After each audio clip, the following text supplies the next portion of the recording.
Hello everyone, today we will talk about how to fix or how to solve the problem of Omi app. You will click on settings. Here you will click on apps, default apps, app settings. Then you will search about Omi app and you will click here. In this page of app info, you will click on first stop and you will click OK.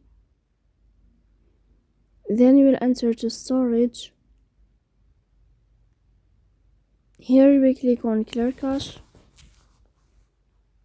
In the end, you will turn off your phone and you will wait a moment to restart your phone again to fix that problem.